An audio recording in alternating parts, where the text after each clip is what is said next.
Major General Charles George Gordon C.B., also known as Chinese Gordon, Gordon Pasha, and Gordon of Khartoum, was a British Army officer and administrator. He saw action in the Crimean War as an officer in the British Army, but he made his military reputation in China, where he was placed in command of the ever-victorious army, a force of Chinese soldiers led by European officers. In the early 1860s, Gordon and his men were instrumental in putting down the Taiping Rebellion, regularly defeating much larger forces. For these accomplishments, he was given the nickname Chinese Gordon and honors from both the Emperor of China and the British. He entered the service of the Khedive in 1873 and later became the Governor-General of the Sudan, where he did much to suppress revolts and the slave trade.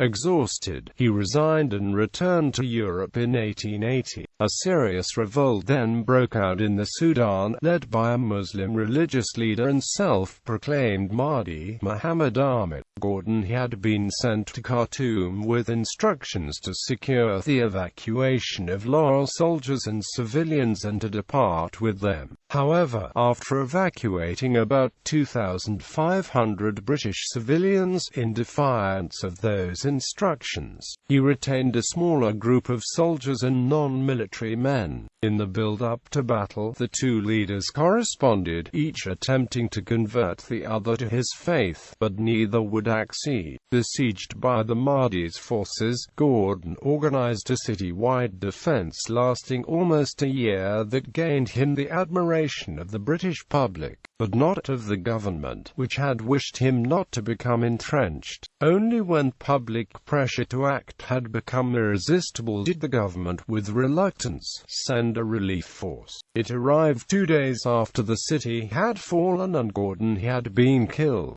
Gordon was and remains into the 21st century the subject of intense interest. He was the center as well of political debate regarding who was guilty for his death. At first he was portrayed as a Christian martyr sent to Africa by uncaring politicians who bungled their duty to save his life. A reading public wanted heroes. It wanted to read about one lone Englishman sacrificing himself for glory, honor, God, and the empire. The debunkers in the 20th century accused him of being primarily responsible for his own death, and he was attacked as a heavy drinker with possible homosexual tendencies. Early life. Gordon was born in Woolwich, London, a son of Major General Henry William Gordon and Elizabeth Gordon. The men of the Gordon family had been serving as officers in the British Army for 4 generations, and as a son of a general, Gordon was brought up to be the 5th generation. The possibility that Gordon would pursue anything other than a military career seems never to have considered by his parents. Gordon grew up in England, Ireland, Scotland and Corfu as his father was moved from post to post. He was educated at Fullan's School in Taunton School, and the Royal Military Academy, Woolwich. In 1843, Gordon was devastated when his favourite sibling, his sister Emily, died of tuberculosis.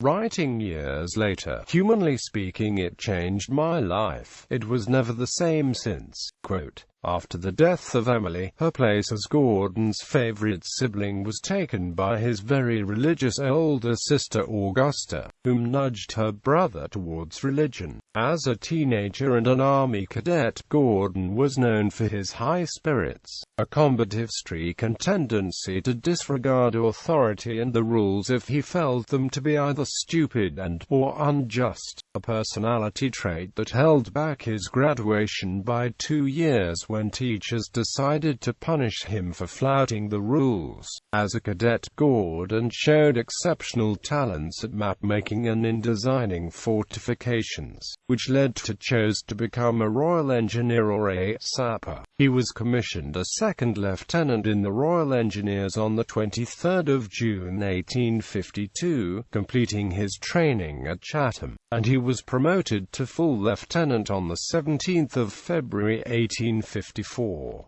As an officer, Gordon showed strong charisma and leadership, but his superiors distrusted him on the account of his tendency to disobey orders if he felt them to be wrong and/or unjust. Gordon was first assigned to construct fortifications at Milford Haven, Pembrokeshire, Wales. During his time in Milford Haven, Gordon was befriended by a young couple, Francis and Andrew, who introduced him to evangelical Protestantism. Gordon was especially impressed with Philippians chapter 1 verse 21, where St. Paul wrote, "For to meet to live is Christ, and to die is gain," a passage he underlined in his Bible and often quoted. For the Crimea to the Danube, when the Crimean War began, was originally assigned to his boyhood home of Corfu, but after several letters to the War Office, he was sent to the Crimea instead. Gordon was sent to the Russian Empire, arriving at Balaclava in January 1855.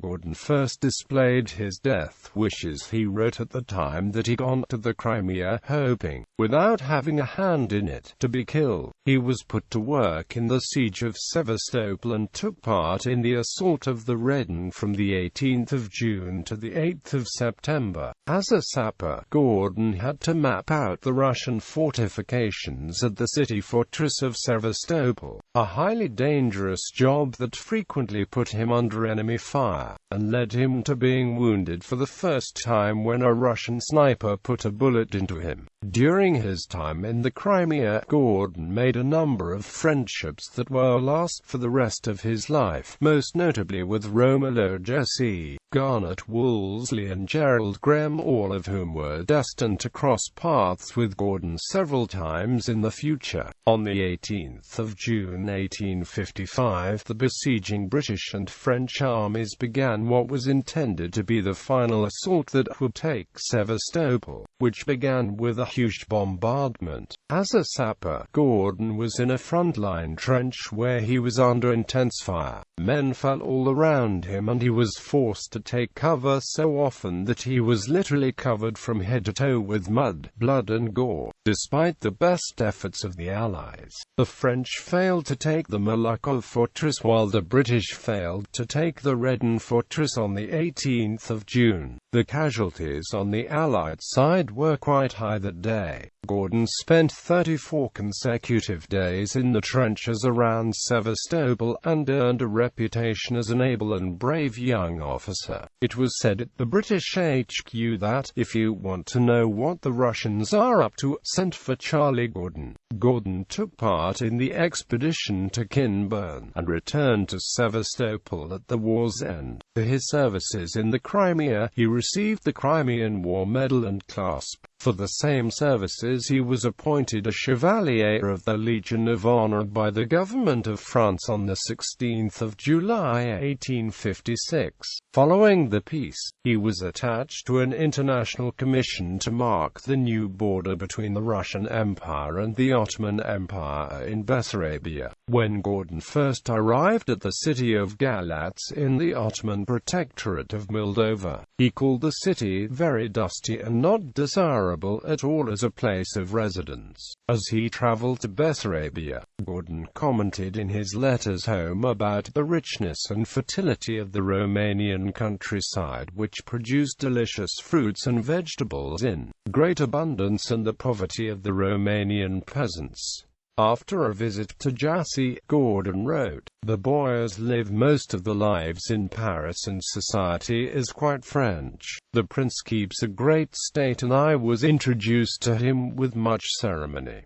The English uniform produces an immediate sensation. Gordon did not speak Romanian, but his fluency in French allowed him to socialize with the Francophile Romanian elite, who were all fluent in French. As the maps that delineated the Russian-Ottoman frontier were all old and inaccurate, Gordon spent much time clashing with his Russian counterparts about where precisely the frontier was, and soon discovered that Russians were very keen to have the frontier on the Danube, which Gordon had orders from London to prevent.